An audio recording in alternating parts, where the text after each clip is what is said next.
Okay, so next up on our principles of training, we're going to talk a little bit about specificity. And I'm doing well not to trip over that word frequently.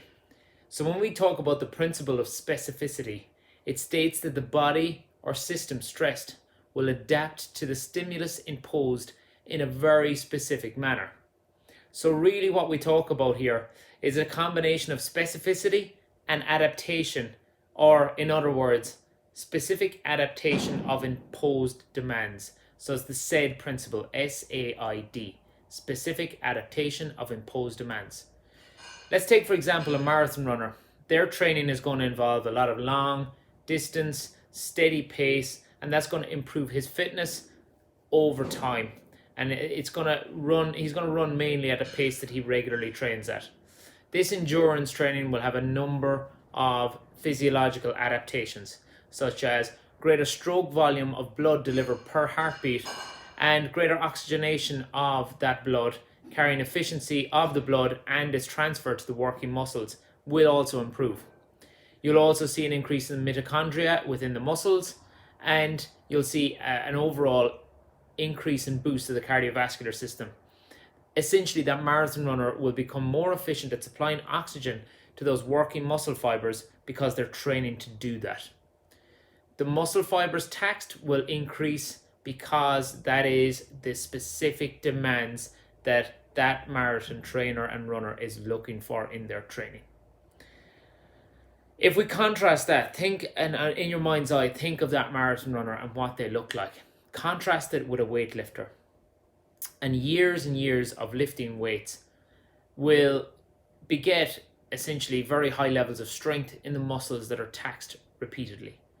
So that weightlifter will have increased size of those muscle fibers and increased neurological strength because of the exercises and routines completed in training, and they bring out this adaptation. That weightlifter is not going to be able to go out and run a marathon unless they actually train for it. So they're not going to have that increased oxygen carrying capacity in those muscle fibers. It's not going to have that same mitochondria density in the muscles. They're not going to have that same level of oxygenation in the blood. That's because that weightlifting exercise and the years and years of training for that will not tax that cardiovascular system in the same way that it's taxing it for the marathon runner. So really, when we talk about our training, we've got to look at how specific it is to what the outcomes we want. So if we take that specificity and put it into action and plan a specific program of conditioning, it really requires a detailed knowledge of the sport that we're talking about, or a detailed knowledge of the client and what their goals and outcomes are. For example, if we looked at a rugby game, that's a very simple example. The typical distance that a rugby player will run and sprint is 20 meters. Yet, time and time again, I've seen long, slow, steady state running done on rugby fields. The player usually covers this distance, combining acceleration over very short distances, movement patterns like cutting, starting from a dead stop, starting from reversing, starting from walking, and constant changes in pace and direction, with lots of decelerations and accelerations. So specific training for rugby has to involve training exercises and drills that better prepare the player to be better able to complete those patterns during the game. The exact same way for Gaelic football, think of the demands of the sport and train for that. Accelerating and decelerating over short distances during training will cause those adaptations in that neuromuscular system that's going to make that player better essentially on the field at accelerating, decelerating, cutting, evading their man, breaking tackles. Further, general strength training can be expected to elicit certain gains, but then we have to start looking and yielding improvements in our specific modality. So let's take running speed, for example. General training of strength, but we've got to bring it into practice, and we've got to make that player more efficient at what they're doing with specific training. So what we're looking at, let's say again, take the example of a field sport athlete, Gaelic football or rugby player. Steady state running is going to do very little to attain greater gains in acceleration and decelerating for those guys. And if they're spending any portion of their hour of the night at training doing that stuff, it could be time wasted. So the steady state, on the other hand, if we look at the steady state adaptations of that marathon runner, they're not going to do much for multi-sprint directional team sports, for example. If we look at sports like soccer, a lot of those sprint bouts are under 30 meters, and the vast majority of them are around 10 meters. So looking at the modality of the sport and what the sport actually demands really should hone in what our training looks like.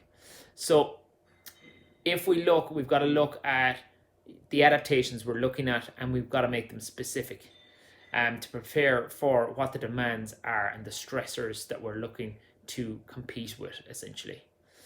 It should be stated that there's not really one true specific training approach. I've seen some ridiculous stuff, people on top of Bosu balls doing training, trying to mimic the demands of the sport.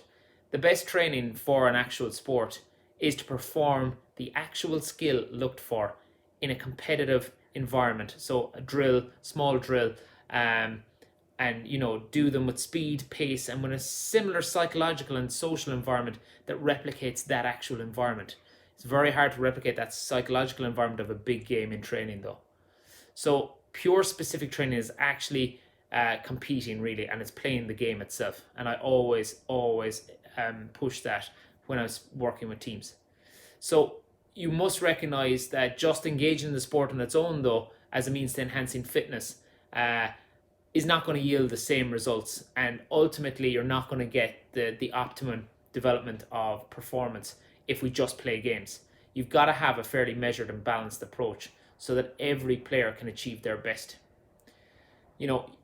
Every athlete is going to require functional and fundamental movement skills, and it's like making the foundations of a house.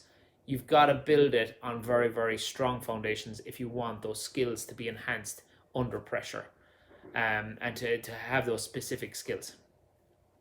So if we think of the conditioning process, building a base of support, that'll develop the general requirements of functional competence. You'll be able to keep going for an 80-minute game or whatever it is. And the movement skills, then we add on top of that, and then we layer in specific skills for the game. So soloing a football while getting tackled, you've got to layer that in when you have a broad base of fitness all around. And then you're going to adapt more effectively and more efficiently when you have that broad base built, and then you start adding more specific skills. So what we're talking about essentially is progressing from general training to very specific training, but it has to be done in a very measured way. So we move from general to specific, and that's tried and tested, and it's a principle of training that has stood the test of time. Quite often we see people going straight into complex stuff. I've seen under 10 footballers being given drills that they just can't even comprehend because they don't have a basic general fitness level or general motor skills to be able to actually elicit what's needed from the drill asked of them. The same thing with a mixed modal athlete. Let's say a CrossFit athlete, for example, don't have the very basic gymnastic skills, and moving on to far more, I suppose, demanding and taxing skills, and they can't compete because they're not able to do the more complex stuff in an aerobic fashion, and they don't have a broad enough base built up. So that's really what we talk about when we're talking about specificity. So we've got to train for the imposed demands of the sport, and if it's not a sport we're talking about, if we're talking about body composition and fat loss, we've got to train towards that. We're not training for something else entirely.